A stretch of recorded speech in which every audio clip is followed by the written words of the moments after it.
Collector office అలాగనే DEO office విద్యా అధికారిని డిఈఓ గారికి వినతి పత్రం ఇవ్వడం జరిగింది. అలాగనే ప్రభుత్వ పాఠశాలలో పనిచేస్తున్న స్వీపర్ స్కావెంజర్ల సమస్యలను పరిష్కరించాలని, వారిని ప్రభుత్వ ఉద్యోగులు గుర్తించాలని, తమస్కం భార్య భర్త 2 పిల్లలు బతికేటట్టు 15,000 రూపాయలు ఇవ్వాలని కేంద్ర రాష్ట్ర ప్రభుత్వాలను డిమాండ్ చేస్తున్నాం.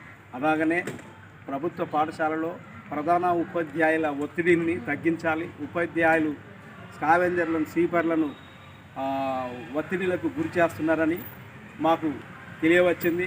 ఆ ఒత్తిడిలు ప్రధాన ఉపాధ్యాయులు చేయకూడదని, వారికి సహకరించే విధంగా మీటింగ్లకు యూనియన్ మీటింగ్లు వాళ్ళు జరుపుకుంటారు, మేము కూడా జరుపుకుంటాం. కాబట్టి మీరందరూ కూడా సహకరించాలని ప్రధాన ఉపాధ్యాయులకు విజ్ఞప్తి చేస్తున్నాం.